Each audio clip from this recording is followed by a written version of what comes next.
Isa na namang nakapangingilabot na kwento mula sa mga pahina ng Aklat ng Lagim ni Kabano na pinamagatang Nanananggal si Teacher.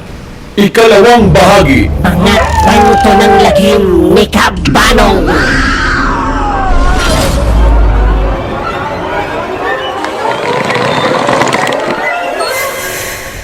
Sa ating pagpapatuloy, Mama kayo sa akin! Wag! Huwag kayong lalapit sa akin! Wag! tinitigan lang siya ng manananggal at lumipad ito palayo na tila naintindihan ang kanyang sinabi. Hindi na nagsayang ng oras pa si Kenneth at nagtatatakbo itong umalis ng bahay ni Teacher Yumi. Maya-maya pa, nang makarating si Kenneth sa kanilang bahay, O Kenneth, ano nangyayari sa'yo at humahangos ka? May humahabol ba sa'yo? Madali ka, kunin mo ang itak ko na mataga ko yung humahabol sa'yo. Wala po, Itay. Hinahabol lang ako nung aso sa kalsada kaya napatakbo ako.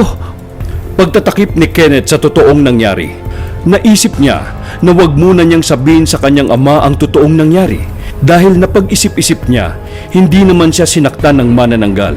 At malamang sa kabila ng pagpapalit anyo nito ay nakilala pa rin siya ni Teacher Yumi at umiral pa rin sa teacher ang kabaitan nito sa kanya. Kinabukasan, Sabado, walang pasok.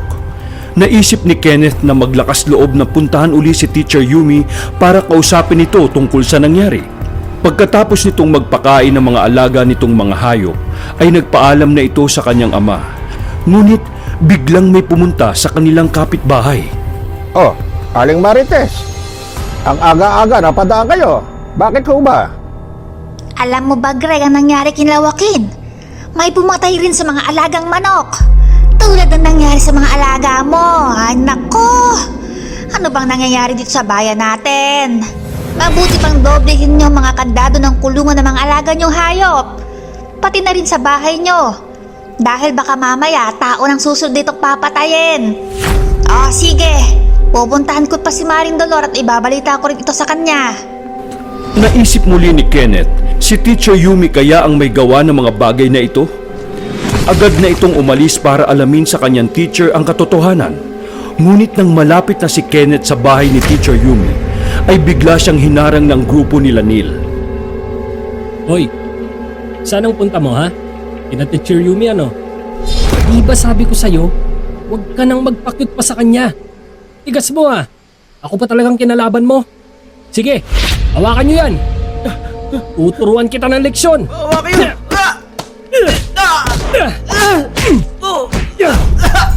Tignan ko ngayon saan ang tapang mo. At binugbog ni Neil si Kenneth ng walang kalaban-laban. Pero maya-maya pa ay biglang sumigaw si Teacher Yumi sa di kalayuan. Neil! Tigilan nyo yan! Kung hindi, tatawag ako ng barangay para ipadampot kayo. Tara na. Sigurado ako magtatanda na yan. Tara, sibat na tayo! Agad na nagpulasan ang grupo ni Neil. Dali-daling nilapitan ni Teacher ang halos wala ng malay na si Kenneth. Nagpatulong siya sa ilang kapitbahay na malapit sa kanila at dinala nila ito sa kanyang bahay. Agad niya itong binigyan ng paunang lunas at unti-unti na ring nagkamalay si Kenneth. Ma'am, salamat po ha. Mabutit dumating kayo. Nagalit kasi si Neil nang malaman niyang papunta ako dito sa inyo. Narinig ko kasi na may maingay sa labas, kaya pinuntahan ko. Mabuti nilang pala't lumabas ako at nakita kita. Siya nga pala, tungkol sa nakita mo kagabi. Mabuti at nagkaroon ka pa rin ng lakas ng loob na puntahan pa rin ako dito ngayon sa kabila ng nakita mo. Noong nakita mo ko kagabi pero hindi mo ko sinaktan at lumipad ka palayo, naisip ko na kahit ganun ka ay alam kong hindi ka lubos na masamang tao o masamang aswang. Lalo na nung maisip ko yung tungkol sa mga namatay na mga hayop dito sa amin at yung binilhan mo uli kami ng mga sisiw. Naisip ko na baka kaya mo kami binilhan ay ikaw ang may gawa ng pagpatay sa mga alaga naming manok at pinalitan mo lang yun ng mga nakain mong mga alaga namin. Sa totoo lang, Ken, Tama yung naisip mo. Ako nga may gawa ng mga namamatay na mga hayop dito.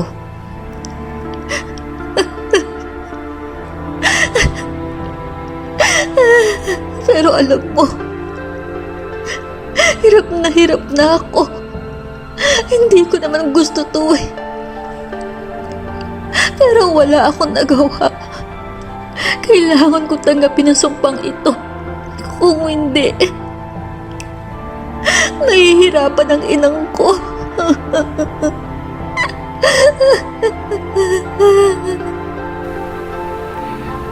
At ikinwento ni Teacher Yumi ang dahilan kung bakit siya naging manananggal.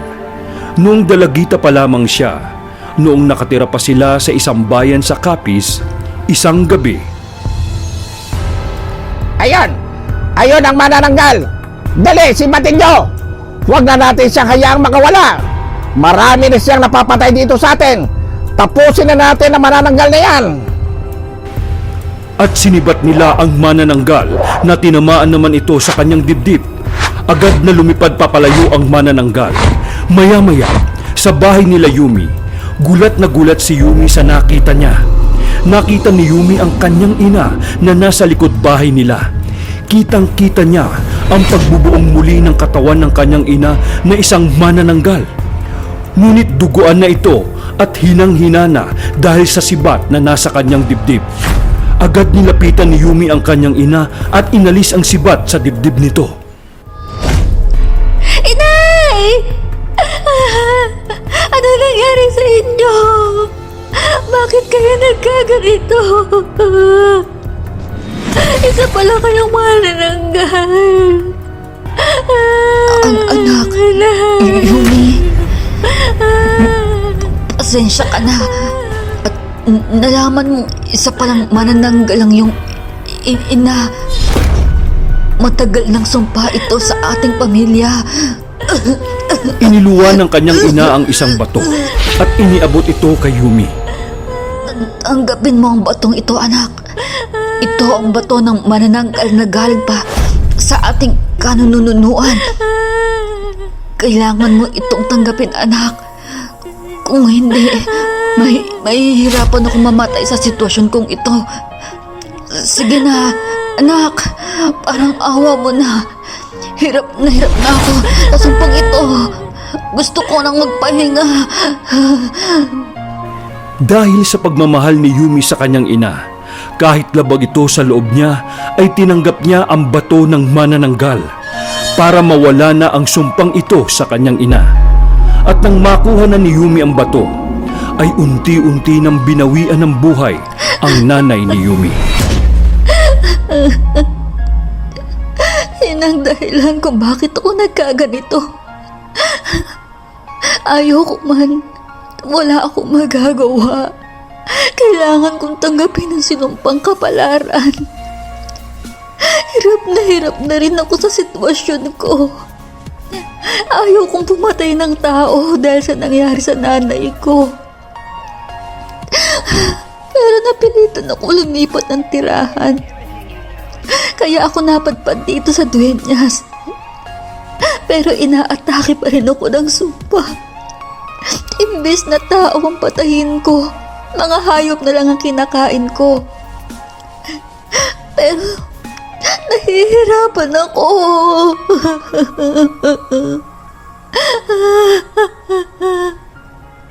Naghahanap talaga ako ng laman ng tao.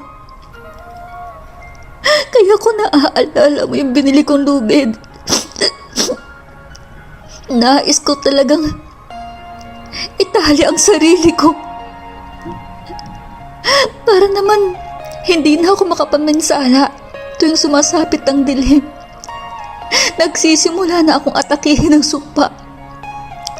Kaya makikiusap ako sa iyo. Bago ka umuwi, kung maaari sana, igapos mo muna ako ng lubid para di na ako makapaminsala. Please, tulungan mo ko. Tinali ni Kenneth si Teacher Yumi sa isang upuan. Nang sumapit na ang dilim, doon niya nakita ang paghihirap ni Teacher Yumi. nagsisimula na namang umatake ang sumpa ng manananggal. Namimilipit sa sakit si Teacher Yumi. Ibig niyang magbago ng anyo. Pero dahil sa hindi siya makapagpahid ng langis, ay hindi matuloy-tuloy ang kanyang pagbabagong anyo. Hanggang sa mawalan na ito ng malay dahil sa hirap at pagod na naranasan. Hindi pa rin siya tinanggal sa pagkakatali ni Kenneth. At dahil sa sakit ng katawan, dahil sa pagkakabugbog kay Kenneth ng grupo nila Neil, ay hindi na rin nakuha ni Kenneth umuwi sa kanila at doon na rin siya nakatulog sa sofa malapit kay Teacher Yumi. Lumipas ang buong magdamag hanggang sa mag-umaga na. Kenneth? Kenneth! Gising! Gumising ka na! Pakawalan mo na ako dito. Ha? Ay, naku. Pasensya na po, ma'am. Inabot na ako ng umaga dito. Sabay tinanggal ni Kenneth ang pagkakatali ni Teacher Yumi. Naku, lagot ako kay tatay nito. Di na ako nakauwi kagabi. Sobrang sakit kasi yung katawan ko eh. Kaya nakatulog na rin ako dito. Huwag kang mag-alala. Kakausapin kong tatay mo. Sasabihin ko sa kanya na nagpatulong lang ako sa'yo sa pag-check ng mga test papers kaya di ka nakauwi. Salamat po, mama. Pero ang inaalala ko talaga ay itong mga pasako sa katawan. Ayaw na ayaw kasi ni tatay na makikipagbasag ulo ako. Kaya kung makikita niya itong mga pasa sa katawan ko, naku, mag-iinit ang ulo nun at baka dagdagan niya pa ito. Ganun ba? Napakawalang iya kasi ng Neil na yan. Lahat na lang pinagtitripan niya. O sige, umuwi ka na. Mag-aayos na rin ako. At baka mali tayo pareho sa klase. Try kong dumaan sa inyo mamaya bago ako pumasok. At agad na umuwi si Kenneth sa kanila. Nag-ayos na rin ng mga gamit si Teacher Yumi para pumasok at dali-dali siyang pumunta kina Kenneth. Ngunit malayo pa lang ay dinig na dinig niya ang galit ni Tatay Greg habang binubugbog niya si Kenneth. Ha? Makulit na talaga. Puro hato ng kawayang patpat at boses ang maririnig mula sa bahay nila Kenneth. Kung nakita mong napapalibutan ka na, tumakbo ka na. Huwag kang tutulad sa tiyuhin mong nagmamatapang.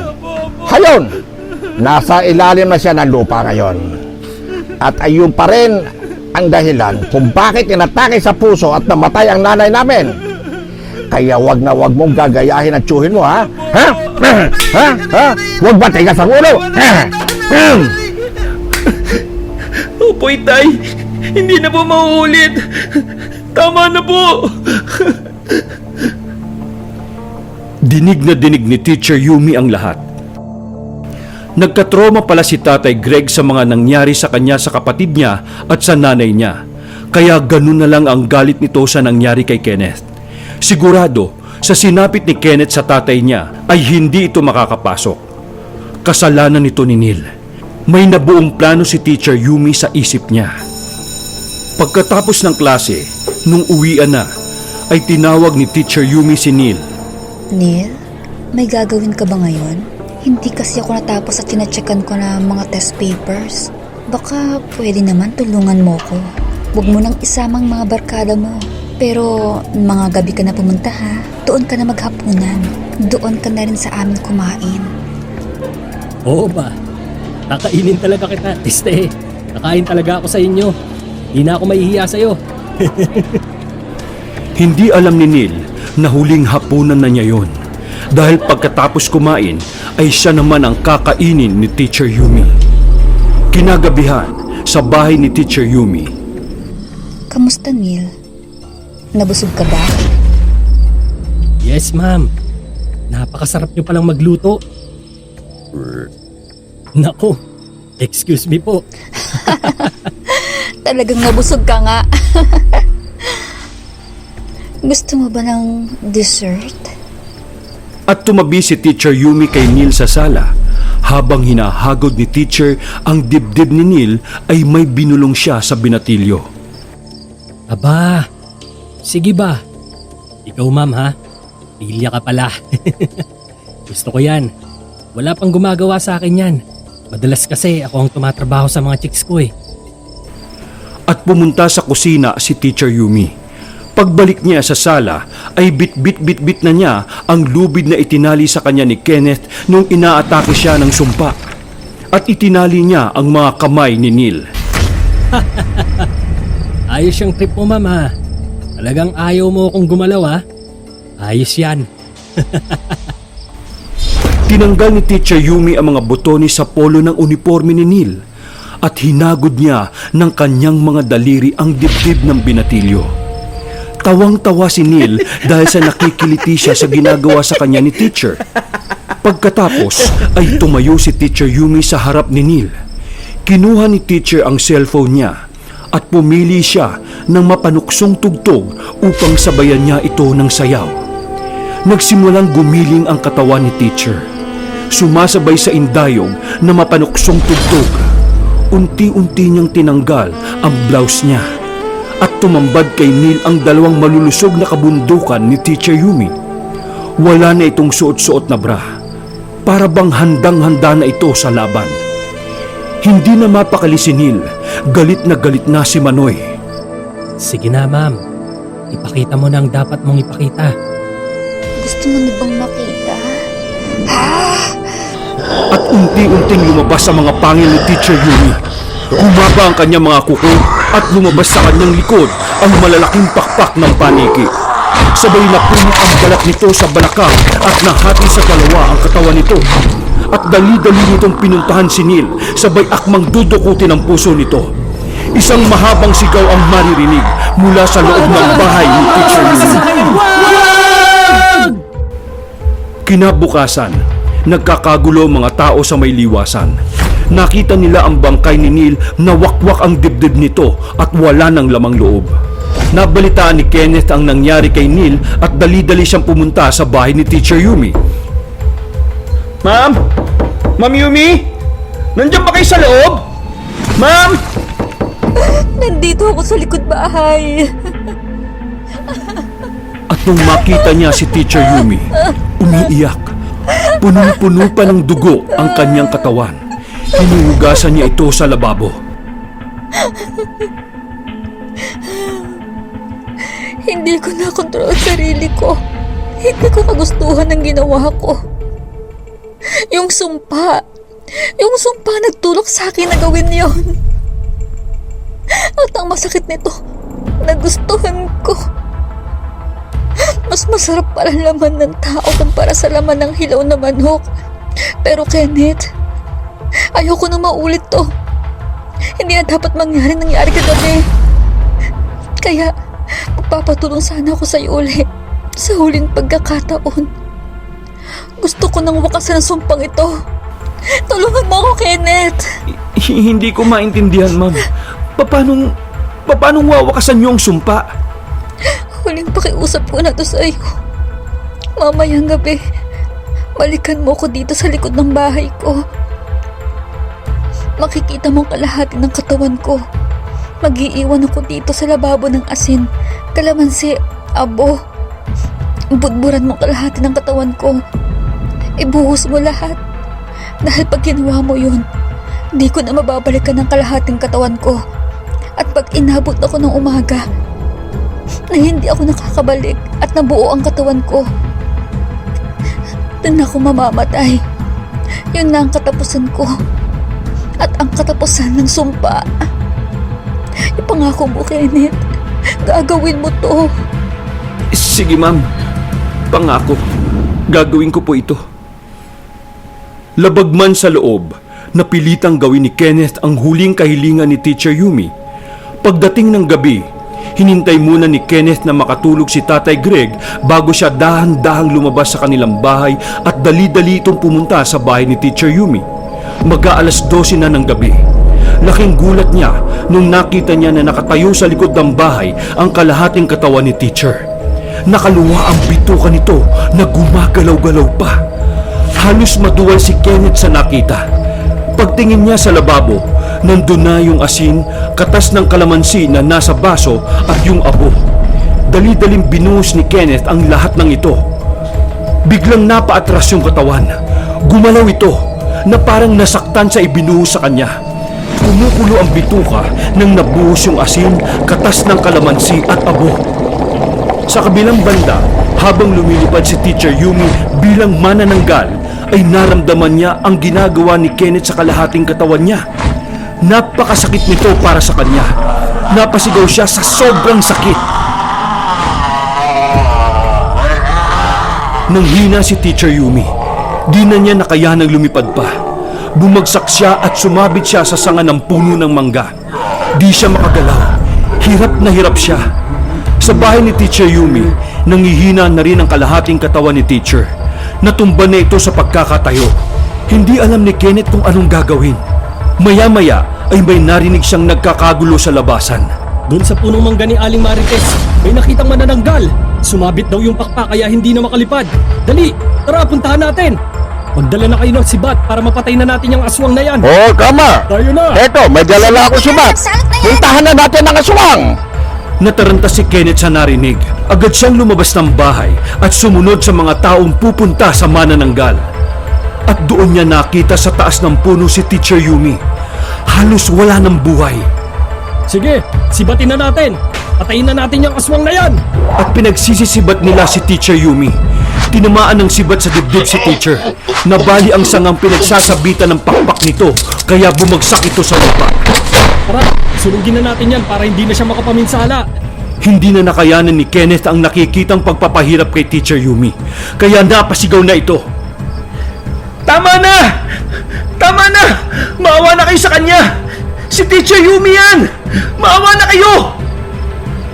At agad na tumakbo si Kenneth kay Teacher Yumi. Ma'am! Ma'am! Ginawa ko na yung sinabi niyo sa akin. Matatapos na po ang paghihirap niyo. Matatapos na ang sumpa. Kasabay ng pagtilaok ng manok, ang pagpalit na rin ng anyo ni Teacher Yumi. Oo nga, si Teacher Yumi nga ang manananggal. Salamat, Kenneth. Salamat sa tulong mo. Kahit papaano ay matatapos na rin sa akin ang sumpang ito. At mawawala na rin ng pag-iirap kong ito.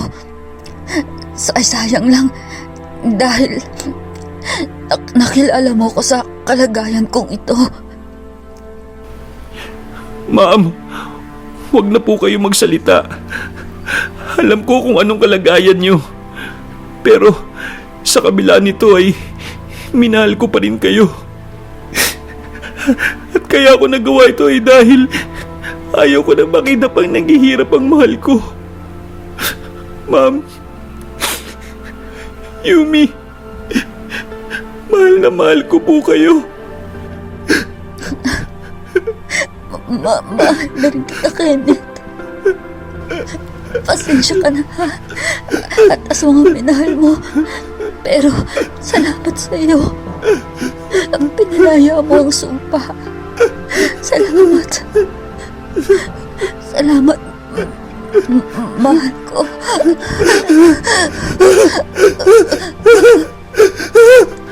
Ma'am! Ma'am!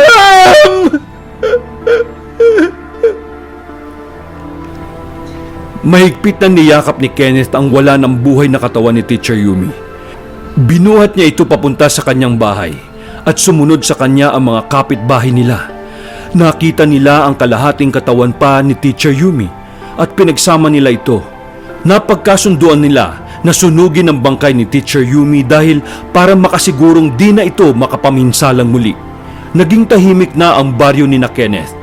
Nawala na ang aswang na si Teacher Yumi at nawala na rin ang pasaway na si Neil na nagsisiga-sigaan sa lugar nila, ang tunay na salot ng bayan.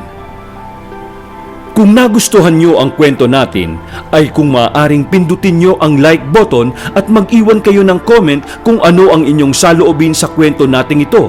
Sa mga bagong dalaw sa channel kong ito, ay kung maaaring pindutin nyo na rin ang subscribe button at ang notification bell para ma-notify kayo sa mga bago nating videos at maisama na rin kayo sa shoutout natin sa susunod na video.